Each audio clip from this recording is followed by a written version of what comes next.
Bonjour et bienvenue sur Bourse Community. Aujourd'hui, nous allons voir un nouvel indicateur qui est l'ADX, Average Directional Index, ou l'indice directionnel moyen. Cet indicateur a été créé par Welswilder en 1978 et il nous donne la valeur objective de la force d'une tendance, ou la vitesse d'une tendance. Il est calculé sur la base des tendances passées des prix. L'ADX est composé de trois courbes. La courbe ADX, la courbe des DI+, et la courbe des DI-. Les DI+, et DI- sont appelés DMI. Dans une première partie, nous allons nous focaliser sur la courbe d'ADX. L'ADX mesure la force d'une tendance, c'est-à-dire, quand l'ADX possède une valeur élevée, la tendance est forte, et quand la valeur de l'ADX est faible, la tendance est faible. Welswilder nous dit d'éviter de rentrer dans une position avec un ADX faible. L'ADX ne donne pas de signaux d'achat ou de vente. Et on ne peut pas trouver non plus de divergence dans l'ADX. Alors nous allons voir l'ADX plus précisément en enlevant la courbe des DMI. Donc l'ADX évolue entre 0 et 100. Il devient intéressant à partir de 25, c'est-à-dire que une force de tendance se crée à partir de 25. Et on est en absence de tendance en dessous de 20. Entre les deux, on appelle ça la zone neutre. Donc là, on est sur notre graphique de Microsoft en 4 heures. Nous allons prendre la parcelle de fin, là où je fais mon carré rouge.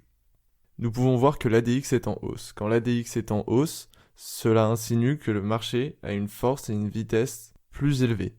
Nous pouvons voir cette évolution sur les cours, la cote de Microsoft est montée. Comment utiliser les DMI ? Les DI- et DI+, sont des indicateurs de mouvement directionnel, c'est-à-dire qu'ils nous donnent le mouvement et la direction d'une tendance. Nous allons voir comment les utiliser tout de suite. Le croisement de DI- par DI+ à la baisse nous donne un signal de vente. Nous pouvons voir notre petit graphique, là où il y a le carré. Les DI- sont traversés par les DI+ à la baisse, ce qui nous donne un signal de vente. Le croisement des DI- par les DI+ à la hausse nous donne un signal d'achat. Nous pouvons le voir sur le graphique. Les DI- sont traversés par les DI+ à la hausse, donc un signal d'achat. Alors on va mettre tout ça en pratique, on va reprendre le même graphique que tout à l'heure. Quand est-ce que les configurations sont intéressantes avec l'ADX ? Quand la courbe d'ADX est au-dessus de 25, quand les DI+ et les DI- se croisent. Ok, nous allons voir ça en pratique. On se retrouve sur le même exemple que tout à l'heure.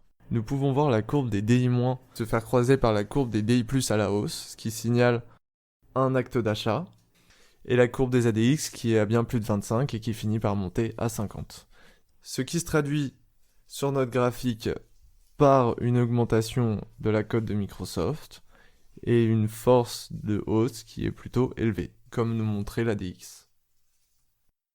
Là, on va prendre un autre exemple maintenant qui est un peu plus complexe. Donc là, nous voyons les croisements de DI- par les DI+ à la baisse cette fois-ci, donc un signal de vente. On peut voir dans le même temps l'ADX qui a un petit retard mais qui revient dans un mouvement croissant, ce qui montre que la tendance revient à la baisse. Et la conclusion graphique est que le cours se met à baisser. Alors quelles sont les limites de cet indicateur ? L'ADX est basé sur des moyennes mobiles. C'est donc un indicateur retardé, ce qui est une limite, mais aussi un avantage, car les indicateurs retardés émettent moins de faux signaux. Ensuite, le croisement des DI+ par les DI- sont trop fréquents, ce qui nous donne des fois des faux signaux. Et pour finir, l'ADX ne peut pas être utilisé de façon autonome, c'est-à-dire que l'indicateur a besoin d'être croisé avec d'autres indices et outils qui vous permettront de rentrer ou non dans un trade. C'était Bourse Community pour une vidéo sur l'ADX, à bientôt.